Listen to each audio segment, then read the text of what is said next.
Bonjour à tous, je vais tenter aujourd'hui donc de répondre à certaines de vos questions. J'ai fait un appel à vos questions pour pouvoir répondre voilà, de manière synthétique à vos questions. Mais en tout cas, je trouvais ça important de pouvoir être au plus proche de vous et vous apporter quelques éléments de réponse. Alors bien évidemment, ce sont des réponses, c'est ma vérité, le fruit de mon expérience personnelle et le fruit aussi de l'expérience de toutes les personnes que je peux suivre en accompagnement depuis maintenant 6 ans. C'est vrai que ça passe. Donc, je vais répondre à vos questions. Donc, je ferai régulièrement des vidéos. Là, je vais répondre à 4 mails. J'ai eu plusieurs mails, donc il y aura plusieurs vidéos.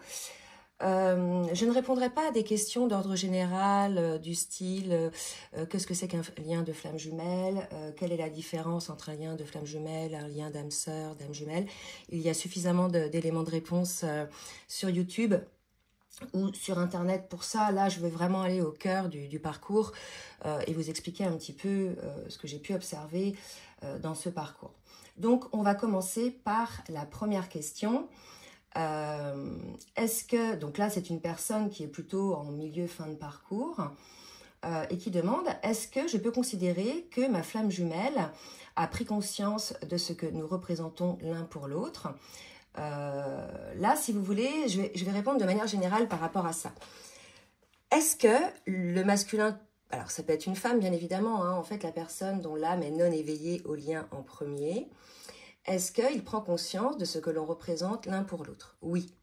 En fait, il ne pose pas vraiment des mots sur le fait que ça soit un lien d'âme, mais cette personne-là va dire « j'ai l'impression de te connaître depuis toujours, tu es une personne importante pour moi, il y a quelque chose de particulier entre nous, etc. » Donc cette personne-là a conscience qu'il y a quelque chose de particulier, a conscience que ce qu'il vit ou les sentiments que cette personne ressent sont particuliers, sont nouveaux, a conscience aussi que peut-être que cet amour va lui faire perdre ses moyens puisque ça réveille des peurs.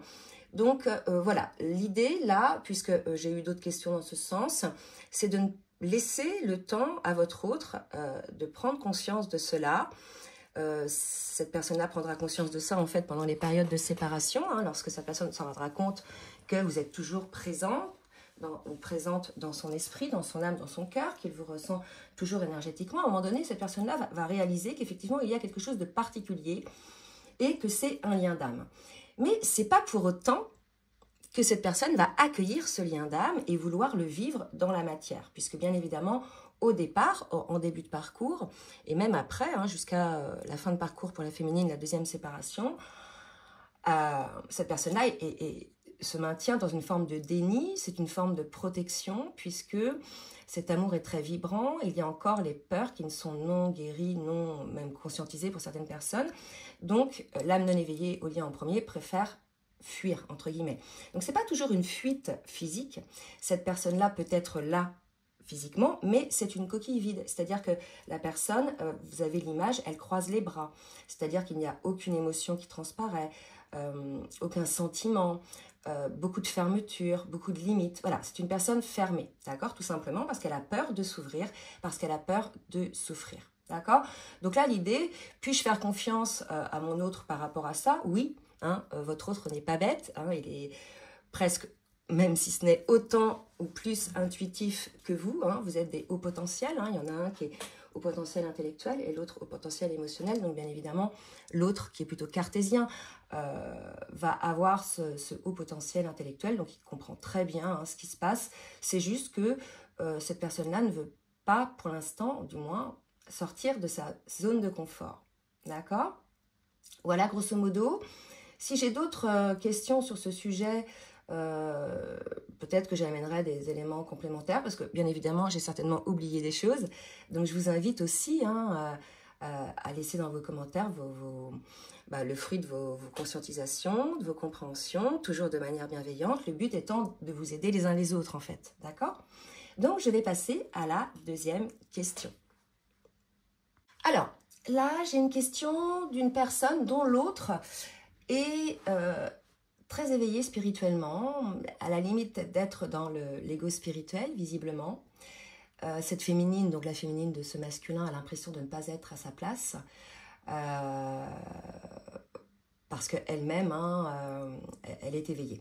Donc, elle veut savoir si elle peut faire quelque chose pour aider son masculin à se sortir finalement de cet ego spirituel. Ben, j'ai envie de dire non.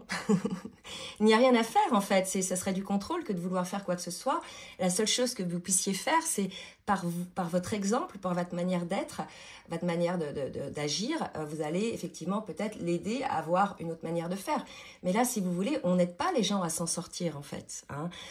On ne peut pas ouvrir les yeux des personnes lorsqu'elles ne sont pas prêtes à voir ce qu'il y a à voir, vous voyez. Donc là, si vous voulez, l'idée, c'est de laisser, d'avoir confiance en l'autre et savoir qu'un jour, cette personne-là va avoir une conscientisation. La personne me disait aussi qu'elle se sent coincée dans sa vie et qu'elle a l'impression de ne pas évoluer, hein, de rester coincée, d'accord ? Donc, il y a une phase, effectivement, dans le parcours, surtout en fin de parcours, et ça peut être lors de la deuxième séparation, où, effectivement, la féminine, hein, donc pour rappeler un petit peu, la deuxième séparation, c'est en fin de parcours individuel pour la féminine, même si on évolue tout le temps, donc le parcours existe tout le temps, mais c'est-à-dire jusqu'à l'obtention ou l'acquisition ou le fait d'atteindre sa plénitude, sa complétude même parfois, et d'être dans le détachement, d'être dans l'amour de soi, d'être dans la réalisation de soi, de se prioriser, etc. Et de ne plus attendre finalement cette réunion, mais être dans la compassion, dans l'amour pour son autre, etc. Tout en restant dans le lien, en ayant en tête que voilà, c'est un lien d'âme et que l'idée, hein, de ce parcours de cheminement est quand même de se retrouver, d'accord ? Une fois qu'on aura guéri toutes ces blessures. D'accord. Donc, je ne sais même pas pourquoi j'en viens là. Oui, et à un moment donné, la féminine, elle a guéri, elle est bien, elle remet en place un petit peu toutes les choses dans sa vie au niveau de la matière. Elle se développe beaucoup dans la matière. Donc, ça peut être au niveau du pro, ça peut être des déménagements, enfin, ça peut être plein de choses. Et par effet miroir, c'est là que le masculin, en fait, lui, se développe beaucoup, hein, au niveau 5D, au niveau de sa connexion, etc. Et là, c'est vrai que cette féminine, à ce moment-là, on peut se retrouver bloqué, se sentir bloqué. On n'arrive pas à avancer, on a envie de faire des choses, on met des choses en place, mais dans la matière, il manque ce pas, il manque cette impulsion, il manque cette énergie. Voilà, donc ça, c'est quelque chose, effectivement, qui existe pour beaucoup de féminines. Et là, si vous voulez, en tout cas, ce que j'ai pu observer, c'est que la vie vous met aujourd'hui peut-être dans un temps d'arrêt, où vous devez redéfinir vos priorités, redéfinir votre avenir par rapport aux professionnels, par rapport à un lieu de vie, par rapport à vos souhaits. Hein. Et peut-être qu'aujourd'hui, on vous demande d'être un peu en repos, d'être un peu à l'écart. Donc, d'être coincé, c'est une manière de voir les choses. Vous pouvez vous dire, bah, la vie me met un petit peu à l'écart. Et souvent, on va être à l'écart même des gens. Hein. On se retrouve des fois un peu face à soi-même. C'est tout simplement pour finaliser ça. En tout cas, c'est ce que j'ai pu observer. Donc, dites-moi si vous-même, vous avez pu observer ça, pour finaliser un petit peu les choses dans la matière, et on s'aperçoit qu'il y a encore des conscientisations qui se passent, que ce soit au niveau de notre vie dans la matière, mais aussi au niveau du lien, d'accord? Donc, voilà, se trouver coincé, je veux dire, ça, c'est se positionner quelque part dans ce fameux triangle de Karpman, dans la position de victime, mais en fait, c'est accueillir le fait que vous êtes mise un petit peu en repos. C'est comme si, vous voyez, on était en préparation de quelque chose. Vous ne faites pas rien, vous n'êtes pas coincé, parce que pendant ce temps-là, il y a plein d'idées qui fusent, il y a plein de choses qui se mettent en place, des nouveaux contacts, des nouvelles rencontres, des choses comme ça, que ce soit pro, amical ou autre. Donc voilà, pour moi, on n'est pas coincé, on est juste un petit peu sur un temps de pause qu'il faut accepter. Plus vous allez vous dire « je suis coincé », plus vous allez lutter, plus en définitive, vous allez mal le vivre. D'accord ? Donc voilà. J'espère avoir répondu à cette question. Pour les autres de cette personne, c'est des questions un petit peu plus personnelles, donc je ne vais pas y répondre. Donc, je vais répondre à l'autre question. Alors, une personne qui a envoyé donc plusieurs questions sur un même thème. Peut-on laisser la place à un nouvel amour, hein, quand effectivement on est en séparation et que cela fait des mois, peut-être pour certains même des années, qu'il n'y a aucun retour, qu'il n'y a aucun contact. Et pour certains, plus de connexion, plus rien, un vide total, comme si la relation était, comme si le lien était coupé. Donc déjà, quand vous êtes réellement dans un parcours de flamme jumelle, le lien ne se coupe jamais, d'accord? Tout se passe en fait dans les énergies, au niveau de l'âme, etc. Dans la matière, il peut ne rien avoir et ça peut durer effectivement des années, d'accord? Donc parfois, effectivement, certaines personnes, alors là, dans ce cas-là, ça va être certaines féminines, et souvent ça, c'est dans la deuxième phase du parcours, dans la deuxième séparation, vont effectivement certaines faire des rencontres. Alors là, je ne parle pas des féminines qui s'inscrivent sur les sites de rencontres, etc. et qui provoquent la rencontre. Là, je parle d'une rencontre qui se fait comme ça par hasard, même si le hasard n'existe pas. C'est que la vie vous met sur votre chemin quelqu'un, peut-être parce que votre hôte n'est pas en mesure de faire ce travail, ou peut-être ne fera jamais ce travail. Ça peut arriver, en fait. L'idée, là, si vous voulez, c'est que dans ce parcours, dans cette incarnation, on se retrouve pour se reconnecter, pour travailler à nos blessures, pour se retrouver. Ensuite, se réunir pour faire remplir notre mission d'âme et aussi pouvoir vivre ce couple sans être, je dirais, figé sur les blessures et vivre cette relation lumineuse. C'est un amour qui est complètement transformateur. D'accord? Mais au début de parcours, je sais où j'en étais là, au début de parcours, c'est très compliqué pour ces féminines qui sont véritablement flammes jumelles d'aller vers un autre amour, même pendant les phases de séparation, puisque cette féminine-là, elle vibre son masculin. Toutes ces cellules vibrent cet amour divin, cet amour pour le masculin. Donc elle est focus, la féminine, et elle n'a pas du tout cette intention. Pour beaucoup, il y a des exceptions. Donc c'est pour ça que je vous invite à laisser des commentaires. En tout cas, c'est ce que j'ai pu observer. Et elles n'ont pas l'intention, elles n'ont même pas l'envie, elles en sentent incapables. Il y a une histoire aussi de rester pure un petit peu pour ce lien, il y a une histoire de pureté aussi, d'accord? Mais en fin de parcours individuel, lorsque c'est la deuxième séparation et que certaines féminines se retrouvent face à un masculin, mais qui ne manifeste aucune envie de créer ce couple, et même au contraire qui sabote, qui fait tout pour saboter cette relation et que ça se termine, là, il y a des féminines qui switchent, effectivement, qui se disent, mais non, j'arrête, j'arrête, en fait. Ça fait des années, en fait, que je travaille sur moi, que je fais tout pour que cette relation évolue, etc. Et en face, j'ai quelqu'un qui fait tout pour que ça ne fonctionne pas et se retrouve face à ce constat et certaines rencontrent quelqu'un avec qui il y a une relation qui se met en place et souvent, c'est une âme sœur. D'accord? Donc oui, ça peut arriver. Et la question de la personne, est-ce normal de vouloir vivre autre chose? Mais oui. Parce que quand vous arrivez à ce moment-là du parcours, quand vous apercevez que vous avez été vraiment entière, quelque part, il y a l'idée d'avoir fait son taf pour cette féminine, de dire maintenant je ne peux plus rien faire en fait. C'est à l'autre de reprendre le flambeau, de travailler sur lui et de revenir dans le couple. Et à partir du moment où le masculin ne fait rien ou ne souhaite pas, il y en a certains qui le disent clairement, ne restez pas dans la relation en fait, d'accord? C'est dur, mais je veux dire, c'est comme ça. Vous pouvez pas forcer quelqu'un. C'est comme moi, j'ai des féminines qui pensent, alors qui veulent absolument... Alors, j'ai des féminines célibataires depuis longtemps, qui n'ont jamais eu d'enfant et qui se retrouvent face à l'horloge biologique, à vouloir un enfant. Et clairement, elles se sont mis dans la tête qu'elles allaient faire cet enfant avec leur autre. C'est normal, parce que c'est leur autre, d'accord? Sauf que leur autre en face leur a dit clairement qu'il ne souhaitait pas d'enfant. Mais malgré tout, elle reste focus. Ici, il voudra, il va changer d'avis. C'est comme des féminines qui, lorsque le masculin revient, elles voient bien qu'il n'est pas prêt, donc elles savent très bien que si elles reviennent en relation, ça va encore capoter. Bon, après, tout est juste, mais elle dit non, il va changer d'avis. Non, en fait, on ne fait pas changer les gens d'avis. Donc, écoutez toujours ce que vous dit votre autre. Si votre autre vous dit « je ne veux pas d'enfant », il ne veut pas d'enfant. Et même avec vous. C'est ses choix de vie, d'accord? Si votre autre vous dit « je ne veux pas m'engager », il ne s'engagera pas. Sauf s'il travaille sur ça, à comprendre pourquoi il ne veut pas. Mais s'il ne travaille pas, il ne fera jamais ce travail. Enfin, il ne fera jamais d'engagement. Donc, dans ce cas-là, ne mettez pas votre vie entre parenthèses. Moi, si vous voulez, je vais vous donner un exemple. Au tout début, où je faisais mes accompagnements, j'avais une personne que je suivais régulièrement et elle avait connu son masculin à l'âge de 18 ans. Et là, elle avait 35 ans. Et si vous voulez, ça faisait donc 18 ans qu'elle était en relation et son masculin n'a jamais manifesté l'envie, même s'il l'aimait, même s'il voulait la voir, mais c'était que je prends, je m'en vais.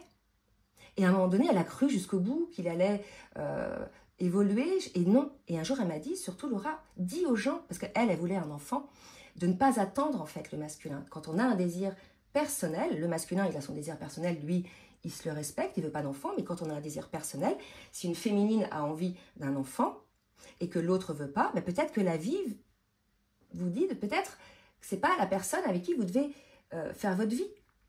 Parce que vous ne serez pas d'accord, il y aura toujours un manque. Vous voyez, à un moment donné, ce n'est pas parce que c'est votre autre qu'il faut sacrifier toutes vos envies. Et non, d'accord, peut-être que ça ne se fera pas dans cette vie-là. Je suis désolée de vous le dire, mais force est de constater, en tout cas moi, ce que j'observe, c'est que pour certains parcours, surtout sur des parcours récents, il y a, alors quel que soit leur âge, mais c'est plus compliqué quand ils sont dans un âge avancé, parce que voilà, on change difficilement hein, quand on a un certain âge, ils sont ultra résistants, ils sont conscients du lien, ils sont conscients que leur hôte, c'est leur flamme jumelle, mais ils estiment qu'ils ne veulent pas vivre cette relation dans la matière parce qu'ils ont encore des peurs. Parce que cet amour est tellement puissant, ils ont peur de pas... voilà, ils ont peur de souffrir en fait. Or, ils reprennent le truc à l'envers. Pour ne pas souffrir, il faut guérir, comprendre pourquoi on souffrirait. Voilà grosso modo ce que je voulais vous dire. Donc oui, laissez la place s'il vient à vous. Là, je ne vous dis pas, sous le coup de la colère, inscrivez-vous sur 3 sites de rencontres. Non, c'est pas ça. Là, ça sera vraiment égotique. Hein. Mais si c'est la vie qui vous offre ce cadeau, écoutez, ne le refusez pas. Voilà, j'espère avoir répondu à vos questions. Je vais donc prendre la question suivante. Alors, là, j'ai une question intéressante, c'est la question du doute hein, sur le parcours. C'est vrai que pendant ce parcours, on doute énormément. Alors, moi, je dirais que le doute, c'est ça qui fait avancer, c'est ça qui fait travailler. Si on n'était pas dans le doute, on fonce, on y va, alors que si on est dans le doute, on peut même avoir des peurs, et pour le coup, c'est ça qui nous fait bosser, d'accord, sur nous. Donc, effectivement, dans ce parcours, déjà, le premier doute, c'est est-ce que je suis bien dans ce parcours, d'accord? Donc, je vous rassure, les vraies flammes jumelles, elles doutent. Hein. Souvent, celles qui ne sont pas flammes jumelles, elles ne doutent pas. Hein. Elles trouvent un élément dans les descriptions qui leur conviennent et ça y est, c'est une relation compliquée, l'autre est fuit, ça y est, c'est flammes jumelles. Non. Moi, je suis désolée de vous le dire, hein, mais moi, j'ai eu des personnes en consultation à qui on avait confirmé un lien de flamme jumelle et qui ne sont pas dans un lien de flamme jumelle. Pour certaines, elles sont dans un lien toxique. Je vous rappelle, j'ai fait une vidéo là-dessus, d'accord ? Pour comprendre un petit peu la différence, ok ? Une relation de flamme jumelle, c'est une relation très complexe, très riche parce qu'on en guérit et je vous assure qu'à la fin du parcours, quand on est véritablement sur ce parcours-là, on n'est plus blessé, on ne souffre plus, on est aligné, on est bien avec soi. Enfin voilà, on est dans cette forme de plénitude, d'accord, quand on est réellement dans ce parcours. Si on n'est pas dans ce parcours et qu'on s'y met comme ça, parce qu'il y en a qui disent, oui, je veux chercher ma flamme jumelle, mais tout le monde n'a pas de flamme jumelle en fait, d'accord, voilà, sachez-le, tout le monde se croit flamme jumelle, dans celles qui se croient flamme jumelle, il y en a peu qui sont réellement flamme jumelle. Les autres sont dans un autre lien d'âme, d'accord, mais ils se font des confusions, ok. Donc le doute, je disais, il est normal, il est là, qu'est-ce que je vis, qu'est-ce que je fais, le masculin aussi a des doutes.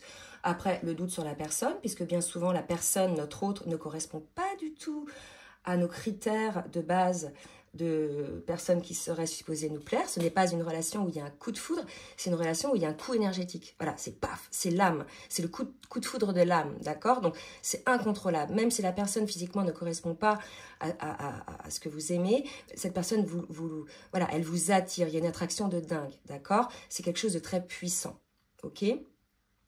Donc on se doute, on dit bah voilà, etc. Et puis en définitive, on comprend, et cette personne-là, en fait, c'est comme c'est un lien d'âme, c'est une enveloppe charnelle, en fait. Et nous, ce qui nous interpelle dans ce parcours, dans cette première rencontre, c'est l'âme, d'accord? C'est cette rencontre d'âme, c'est cette reconnexion. Et tout le phénomène énergétique qu'il y a autour, d'accord? Donc on doute, on dit c'est quoi ce truc-là, cette personne-là, qu'est-ce qu'elle m'a fait, etc. Enfin vraiment, il y a un doute terrible, des deux côtés je pense. Hein.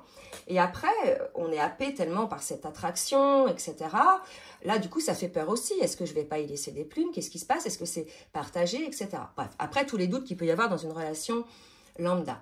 Sauf que beaucoup de personnes font l'erreur de comparer cette relation d'âme, de flamme jumelle, avec une relation lambda et veulent mettre cette relation dans un entonnoir, dans le tiroir du couple, dans la forme du couple. Or, c'est pas du tout ça, d'accord? C'est pas un couple enfermant, c'est un couple, au contraire, libérateur, c'est-à-dire que par l'effet miroir, l'autre, effectivement, nous révèle quelque chose en nous que l'on doit guérir ou transcender, donc ça peut nous faire souffrir à un moment donné, mais en tout cas, on co-crée pour pouvoir en fait arriver à la fin du parcours à être en plénitude sans souffrance.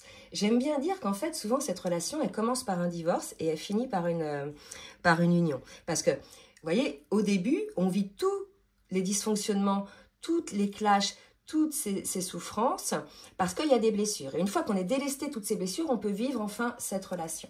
D'accord? Donc, la manifestation 5D, alors,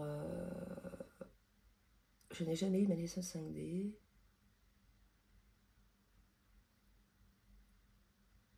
Voilà. Effectivement, la manifestation en 5D. Alors ça, c'est important, c'est bien d'en parler.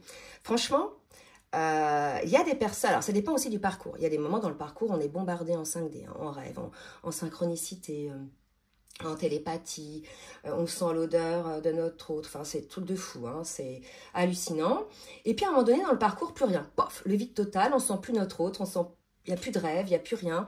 Bah écoutez, moi je l'ai vécu ça, donc je vois très bien de quoi vous parlez. Alors c'est frustrant, oui, non, ça dépend de quel côté vous vous placez. Peut-être que la source fait ça, c'est décidé pour que chacun puisse effectivement se retrouver face à soi-même, face à ses propres guérisons. N'oubliez pas qu'on se nourrit beaucoup aussi en 5D, en interaction avec son autre. Donc c'est certainement pour qu'il n'y ait plus d'interaction, pour que chacun se retrouve face à soi-même pour bosser. D'accord? Donc c'est vrai que ça peut être frustrant, mais ça peut être aussi arrangeant. Ça dépend où on en est dans le parcours. Si on est dans une phase de colère où on ne veut plus entendre parler, etc., là, ça arrange. Si par exemple on est en phase de reconstruction et qu'on revient dans le pardon, dans la compassion, etc., là, ça peut devenir frustrant. D'accord? Mais après, je veux dire, il ne faut pas non plus être dépendant de cette 5D. Ah ouais, c'est ça, il ne faut pas être dépendant de cette 5D. Vous avez votre âme. Vous voyez, votre GPS, c'est votre âme.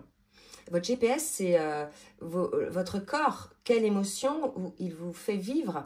Qu'est-ce que vous ressentez? C'est ça, en fait. La 5D, c'est bien, mais si vous voulez, il faut aussi pouvoir avancer en étant en connexion avec son intuition et sa guidance. D'accord? Donc, la question, sommes-nous finalement tous FJ sur les avoirs? Non. Là, franchement, il faut arrêter avec ça, d'accord? Comme tout le monde n'a pas des relations d'âmes jumelles, il y a quelques flammes jumelles. Ça ne veut pas dire que ce sont des élus ou quoi que ce soit, loin de ça. Enfin, voilà, c'est comme ça. Il y a des gens qui ont décidé, dans cette incarnation, de vivre cette rencontre avec leur autre et de travailler sur ce parcours, comme ils ont pu le vivre déjà dans d'autres vies, mais entre ces autres vies, il y a eu des vies où il n'y a pas eu de rencontre avec sa flamme jumelle, d'accord? Donc, il y a un moment donné, il faut arrêter un petit peu d'écouter tout et n'importe quoi. C'est comme si tout le monde avait une flamme jumelle. Non, tout le monde n'a pas de flamme jumelle, tout le monde n'a pas vocation à s'éveiller spirituellement. C'est comme ça, ce sont des choix d'âme, d'accord? Tout le monde n'a pas vocation à avoir une mission pour le grand tout, c'est-à-dire l'humanité, l'environnement, etc. Et ça ne veut pas dire pour autant qu'ils sont moins importants. Ils ont d'autres missions, d'accord? Voilà, donc il faut arrêter un petit peu avec tout ça, parce que beaucoup de personnes se fourvoient, pensent être flamme jumelle. D'ailleurs, vous regardez toutes ces chaînes qui se sont ouvertes, etc., par des personnes qui, pour certaines, ne sont pas flammes jumelles. J'en ai même, une fois, je suis tombée sur une chaîne où la personne, elle reprenait exactement dans ses vidéos les termes d'une autre chaîne. Et là, j'ai halluciné, en fait. La personne, c'est-à-dire, elle ouvre sa chaîne, elle reprend les dires d'une vidéo, elle les redit mot à mot. Vous voyez? Donc, faites vraiment très attention, parce qu'en plus, on va utiliser certaines personnes... Alors, parce que dans le parcours de flamme jumelle, c'est très souffrant, d'accord? Au début, tant qu'on ne se prend pas en charge dans ses guérisons. Donc, automatiquement, cette souffrance-là, il faut la gérer, d'accord? Il faut aller... C'est vous qui la gérez, en fait. Donc, bien sûr, vous pouvez vous faire aider, mais faites attention, d'accord? Ayez cet esprit critique. Prenez du recul. Auprès de qui vous vous faites aider? Auprès de qui vous laissez vos énergies? Entre les mains de qui? Vous voyez ce que je veux dire? Donc, c'est très important d'avoir cet esprit, ce recul, de vous écouter et d'écouter votre intuition, en fait. D'accord? Voilà. Donc, je vais en arrêter là pour cette question. Je vais répondre à une autre question. Alors, là, j'ai des questions, ça va concerner plus là les débuts de parcours, visiblement. Est-ce que le chaser peut être en couple lors de la rencontre et avoir du mal à quitter son conjoint? Oui, d'accord, donc ça fait partie de ce qu'on appelle un des obstacles sur le parcours. Il y a d'autres obstacles, ça peut être la distance kilométrique, ça peut être la religion, ça peut être la culture, bref, il y a plusieurs obstacles, dont le fait que l'un ou l'autre, ou les deux, soient en couple. Et bien évidemment, l'autre va avoir du mal à quitter son conjoint parce que c'est tout un cheminement, d'accord? C'est-à-dire que là, l'idée, c'est on ne quitte pas son conjoint pour sa flamme jumelle, on quitte son conjoint parce que ça ne va pas avec son conjoint, parce que je ne suis plus heureux ou heureuse avec ma conjointe. D'accord? Donc j'ai du mal à quitter mon conjoint pour des raisons qui sont des raisons de tout à chacun, pour des raisons matérielles, hein, financières, pour des raisons aussi familiales, les enfants, etc. D'accord? Donc oui. Hein, et donc au fur et à mesure du parcours que l'autre chemine, parce que si vous voulez, l'âme non éveillée au lien en premier, elle ne chemine pas qu'à la fin du parcours, lors de la deuxième séparation, lorsque la féminine a switché. Oui, là certes, en fin de parcours en deuxième séparation, le masculin rentre en noir de l'âme, donc ça je réponds à la question. Hein. Mais finalement, sur ces parcours récents, j'ai pu observer que ce soit pour la féminine déjà et pour le masculin, on chemine tout le temps sur ce parcours, d'accord? Et on peut avoir pour certains des nuits noires de l'âme, des mini-nuits noires de l'âme pendant le parcours, pas uniquement lors des séparations. On peut même avoir des nuits noires de l'âme avant la reconnexion avec son autre, dans le cadre de la précompensation. D'accord? Ça, c'est surtout pour les parcours récents. Hein? Donc oui, les choses se mettront en place. Hein? Et tant que votre autre n'aura pas quitté son conjoint, bah, de toute façon, ça voudra dire qu'il a ou qu'elle a des choses à régler encore, à comprendre par rapport à cette relation, des leçons à comprendre. D'accord? Voilà, pour cette question... C'est marrant. Est-ce que la nuit noire du chaser commence lors de la nuit noire séparation physique où il n'y a plus de communication? Alors, la nuit noire de l'âme peut arriver même quand il y a des communications. D'accord? Donc, moi, je vous ai expliqué la nuit noire de l'âme. Moi, la mienne, j'en ai fait une grosse en 2012 parce que j'ai eu un cancer du sein. D'accord? Donc là, je peux vous dire que j'ai eu mon réveil... voilà, j'ai eu un gros reset, une grosse nuit noire de l'âme, d'accord? Donc, je ne connaissais pas mon autre à ce moment-là, d'accord? Voilà, donc après, j'en ai fait une autre lors de la séparation, mais on était tous les deux à en faire une, en fait, là, à ce moment-là. Tous les deux, on était tristes, d'accord? Et puis après, lors de la première grande séparation, j'ai pas fait de nuit noire de l'âme. Bon, moi, je suis yin éveillée au lien en premier, hein, d'accord? J'ai surtout fait la nuit noire de l'âme avant la reconnexion.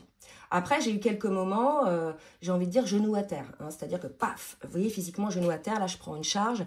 Ça m'est arrivé 2-3 fois, mais ça durait un quart d'heure, quoi. Et paf, je rebondissais. Donc, des choses comme ça, d'accord? Donc ça, je pense que c'est des choses qui sortaient, et voilà. Pourquoi le runner a peur du rejet, du chaser alors que le chaser, lui, a dévoilé ses sentiments? Donc ça, je vais pouvoir vous répondre parce que je suis... yin, hein. Donc moi je suis plutôt runner, en tout cas runner avant la rencontre avec mon autre, c'est-à-dire que moi j'étais toujours plus ou moins la fuyante, j'étais celle qui fuyait, hein, mais surtout qui me fuyait. Donc ce qui est important, ce que je dis souvent en accompagnement, c'est que les yin ont la blessure du rejet. Donc une fois qu'ils ont guéri la blessure du rejet des autres, donc de leur runner, au travail, bref, de leurs amis, etc., il faut qu'ils prennent conscience qu'ils se rejettent eux-mêmes. D'accord? Donc ça, c'est très important. Et c'est surtout cette blessure de rejet qu'ils ne voient pas. Ok? Donc ce rejet de soi-même, c'est déjà, donc ça, vous allez le comprendre, c'est cette posture sacrificielle. Je me rejette moi-même, mes souhaits, voilà, ce que je veux au plus profond de moi-même. Pour les autres, je me tais, en fait, hein, pour pouvoir être acceptée, pour pouvoir ne pas être rejetée. Souvent, ça prend sa racine dans l'enfance. C'est-à-dire que souvent le yin, hein, alors vous verrez, j'ai fait une vidéo là-dessus aussi, sur les yin éveillés au lien en premier. Donc nous, souvent, pour les yin éveillés au lien en premier, qui sont dans les parcours récents, on s'est cru pendant longtemps chaser yang. Hein, parce qu'on chassait. C'est-à-dire que sur ces parcours récents, on est tantôt fuyant, tantôt chasseur, en fait, que ce soit yin ou yang. D'accord? Donc là, si vous voulez... on ne va pas faire les choses aussi marquées que pour les parcours plus anciens où le chaser est yang, il chasse et le runner est yin et il court, d'accord? Là, on peut être runner, on peut être yin et courir. Donc c'est pour ça qu'il faut aussi, quand vous regardez des vidéos, regardez les bonnes vidéos qui correspondent à votre parcours, d'accord? Si c'est un parcours récent ou pas, si vous êtes yin éveillé au lien ou pas. D'accord? Après, ce qui est important, c'est le premier cheminant. D'accord? Le premier cheminant, c'est l'âme éveillée au lien. Donc, voilà, c'est pour vous expliquer que cette nuit noire de l'âme, elle peut arriver n'importe quand. même en fin de parcours, lors de la deuxième séparation, la féminine peut avoir des mini noirs de l'âme. Il y a des conscientisations, paf, elle prend la charge, vous voyez? Voilà, et il faut accueillir en fait. Plus vous allez résister, moins vous verrez pourquoi. Quelle est l'origine de cette nuit noire de l'âme, d'accord? Alors, à quel moment le runner? Non. Donc ça, c'est pourquoi le chaser a peur du rejet de son chaser. Alors, ça dépend. Moi, par exemple, j'ai pas eu peur du rejet de mon chaser. D'accord? C'est moi qui suis allée vers lui. D'ailleurs, et il me l'a dit, la seule chose que tu risquais, c'est de prendre le rejet. Vous voyez? Donc, vous voyez, arrêtez avec ces trucs-là. Ça dépend des chasers, ça dépend des runners. Mettez pas des étiquettes, chaque parcours est différent. Le runner a surtout peur de lui-même. Il se rejette surtout lui-même. Il sait que il peut être, s'il se laisse aller à ses émotions, il peut être pétri de bouleversements énergétiques et c'est ça qui lui fait peur. Donc il se ferme, paf, il se ferme pas à son autre en fait. Il se ferme à la souffrance que peut provoquer une émotion trop forte. Vous voyez? Le runner, il fuit pas son autre parce qu'il n'aime pas. Le runner, il fuit son autre parce qu'il ne veut plus avoir mal, parce que son autre lui fait mal. Alors je dis pas qu'il lui fait mal consciemment, c'est pas toujours le cas. Hein. On n'est pas contre l'âme jumelle. Votre autre ne vous fait pas mal consciemment, d'accord? Mais tout simplement parce que ce que l'autre fait, au runner, ben c'est quelque chose de trop souffrant, c'est quelque chose qui n'est pas acceptable. Donc il préfère pas se protéger de cette souffrance et dire non. C'est tout. C'est pas, j'ai pas peur du rejet du chaser en fait, vous voyez? Donc souvent les yang parlent du rejet, du yin. Alors ça, j'hallucine. On parle bien de ce que l'on est. Et les gens qui se permettent de parler de ce que les autres sont, j'ai toujours du mal avec ça, avec des définitions, des étiquettes. D'ailleurs, je suis yin, c'est pour ça. Vous voyez, tout dépend en fait. Chaque cas est différent. Moi, je peux vous assurer que dans les personnes que je suis en parcours, chaque parcours est différent. Donc au début, je me dis, oh là là, ça ressemble pas et tout. Puis après, je me dis, mais si, il y a ça. Et mais si, il y a ça. Et on avance, vous voyez? Donc vraiment, c'est important de ne pas croire ce qu'on vous dit tout à 100%, de ce que vous écoutez et de ramener toujours à votre conscience les choses. Est-ce que ça vibre pour moi? Hein? Alors, dans la phase de séparation totale, donc lorsqu'il n'y a aucune communication, comment le runner travaille-t-il sur ses blessures, vu que le choisisseur n'appuie plus dessus? Alors, moi j'ai des runners en consultation. Donc, pendant cette phase de séparation, alors, le runner travaille de toute façon automatiquement. À un moment donné, il a une conscientisation. Souvent, cette conscientisation est amenée, alors ce que j'ai pu observer, par le manque, hein, bien évidemment, de l'autre. Là où avant, l'âme non éveillée au lien en premier venait régulièrement chercher l'énergie du duo, etc., sans s'en apercevoir, en fait, c'était pas conscient. Là, il se retrouve vide de cette énergie. D'autant plus, souvent, à la fin, comme je vous l'ai dit, il n'y a plus de connexion 5D, d'accord? Donc là, il se retrouve face à lui-même ou à elle-même. Donc, automatiquement, le travail se met dessus, d'accord? Comment il travaille? Ça, c'est intrinsèque, ça dépend des gens, d'accord? On ne peut pas tout savoir et il ne faut pas tout savoir. L'essentiel, c'est qu'il travaille. Donc moi, vraiment, j'ai envie de dire aux yang, arrêtez quoi, de tout vouloir contrôler. Arrêtez de tout vouloir savoir. Ayez confiance. Vous voyez? Et automatiquement, ce manque fait conscientiser l'importance de l'autre. Et après, la vie, de ce que j'ai pu observer par ces runners que je suis, la vie leur amène des trahisons. Des trahisons autour d'eux. Des personnes qu'ils avaient priorisées au détriment de leur autre. Et automatiquement, ils s'aperçoivent qu'ils avaient fait les mauvais choix. Qu'ils avaient donné leur attention, leur temps, bref, plein de choses à d'autres personnes qui finalement aujourd'hui le trahissent et que finalement la seule personne qui n'a pas trahi l'âme non éveillée au lien en premier, c'est son autre, voyez? Et là, cette personne-là s'aperçoit de ça. Donc après, le runner se retrouve dans une phase où il a conscientisé ça et il se dit, bah mince, qu'est-ce que je fais avec ça, hein? Donc bien évidemment, après, voilà, il y a un travail qui se met à l'intérieur. Certains ont besoin d'un temps pour revenir au contact après cette quantisation parce qu'il y a une culpabilité. Et il y a aussi toute une reconstruction à faire parce que bien souvent, là, c'est accompagné chez ces âmes non éveillées au lien en premier d'une mineur de l'âme qui leur fait comprendre plein de choses, qu'ils avaient des schémas de pensée limitantes, qu'ils s'étaient persuadés de certaines choses, que c'était faux, etc. Bref, qu'ils s'étaient trahis eux-mêmes. Voilà. Et c'est une partie du cheminement. Après, je ne vais pas avoir la prétention de tout vous dire, parce que là, j'accompagne des runners en ce moment quand ils sont là. Maintenant, je vous dirai au fur et à mesure comment ça se passe. En tout cas, ils ont peur de revenir, parce qu'ils se sentent tout péteux. Sauf que ils pensent que c'est leur féminine qui reviendra. Mais là, pour certaines, en tout cas, c'est pas le cas. D'accord? Il y a eu trop de choses et elles ont fait leur taf, en fait. Hein. Donc, maintenant, elles sont toujours dans le lien, dans la compassion, mais elles ne donneront plus, hein, pour certaines en tout cas, d'énergie tant qu'en face, il n'y aura pas, je dirais, de travail sur soi pour nourrir ce lien, en fait. Voilà, grosso modo, sur ces questions. Donc, j'ai fait 4 mails, j'en ai d'autres, hein, je reviendrai, il n'y a pas de souci. Donc, n'hésitez pas à laisser des commentaires, je répète, bienveillants. Hein, le but, c'est de vous aider. Le but, c'est aussi de... Voilà. Alors, on peut être critique, hein, donc je sais que les yang vont, même les yin, hein, n'hésitez pas, mais faites une critique constructive. J'ai certainement oublié des choses, bien évidemment, et je ne détiens pas la vérité. Au contraire, je fais appel à vous, à vos connaissances, pour pouvoir aider le collectif et m'aider moi aussi si vous avez des choses, parce que bien évidemment, c'est un échange, d'accord? Voilà, bon, j'espère que ça vous plaît, ce petit format. Je reviendrai régulièrement, je ne sais pas quelle fréquence, peut-être une fois par semaine. L'idée, c'est d'être plus près, en fait, de vous, parce que les guidances, bon, c'est bien, mais je ne réponds pas directement à des choses, à vos besoins. Je sais qu'il y a des personnes qui n'ont pas toujours les moyens de prendre un rendez-vous, donc je fais ça aussi pour ça. Après, pour des questions plus personnalisées, bien évidemment, je ne peux pas répondre comme ça. Je vous invite à prendre un rendez-vous. Mais j'espère au moins que ces premiers éléments de réponse vont vous aider, en tout cas, à cheminer. Donc, n'hésitez pas à me faire un retour. Je vous embrasse bien fort et je vous dis à très bientôt. Bisous, bisous. Je vous remercie pour votre fidélité et votre écoute. Si cela vous a plu, n'hésitez pas à partager. Et je vous demande de bien vouloir également liker pour le juste équilibre entre le donner et le recevoir. N'hésitez pas également à vous abonner et à cliquer sur la petite cloche 2 fois afin d'avoir les notifications dès que les vidéos sortent.